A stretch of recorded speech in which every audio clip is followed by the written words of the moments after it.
OBC মামলায় আবারও বড় ধাক্কা রাজ্যের জারি করা বিজ্ঞপ্তির ওপর অন্তর্বর্তী স্থগিতাদেশ জারি করলো কলকাতা হাইকোর্ট। 140টি জনজাতিকে নিয়ে গঠিত নতুন বিজ্ঞপ্তিতে আদালতের নির্দেশ অমান্য করা হয়েছে মন্তব্য হাইকোর্টের বিচারপতি রাজা শেখর মান্থার। ওবিসি মামলায় আবার বড় ধাক্কা রাজ্যের।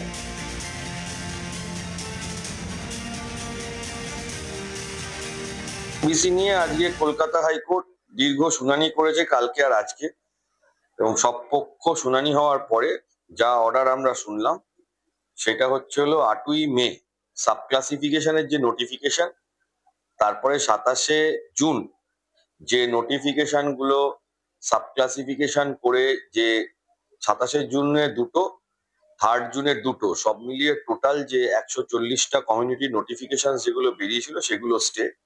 100 পয়েন্ট রোস্টারের যে notification government of West Bengal বার করেছে সেগুলো স্টে। এই স্টে অর্ডার 31 জুলাই 2025 অব্দি থাকবে, interim stay. In the mean time আরো একটা নোটিফিকেশন বেরিয়েছিল, যেটা হচ্ছিল কাস্ট সার্টিফিকেট ইস্যু করার একটা নোটিফিকেশন বেরিয়েছিল অনলাইন, সেটা সবাই দিতে পারবে, সেটার উপর হাইকোর্ট স্টে দিয়েছে।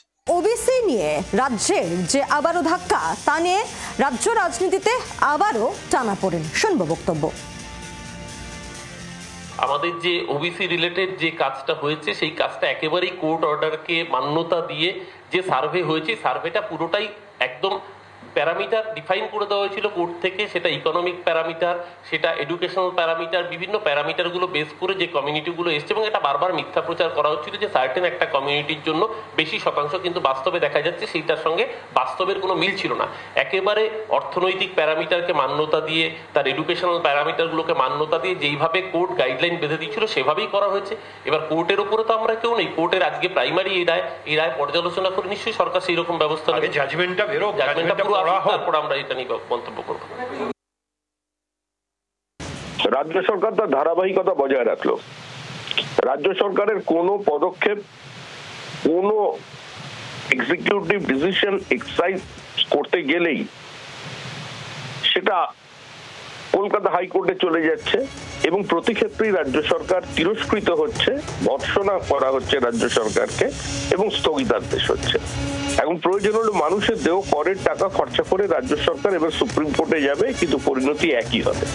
শুধুমাত্র ব্লক ভোটের স্বার্থে হিন্দু ওবিসিদের কাছ থেকে তাদের অধিকারকে কেড়ে নেওয়ার জন্য এটা একটা বার্তা দেয়া হচ্ছে সংখ্যালঘু সম্প্রদায়কে যে আমরা তোমাদের জন্য আছি এবং তোমাদের উত্তরণের জন্য এই সরকার সচেষ্ট। কিন্তু বাস্তবে সেটা নয়, এভাবে রিজার্ভেশন দেওয়া যায় না। হাইকোর্টের আগের জাজমেন্টটাও তো ছিল এই যে তুমি নিয়ম মেনে করো, নিয়ম মেনে করো।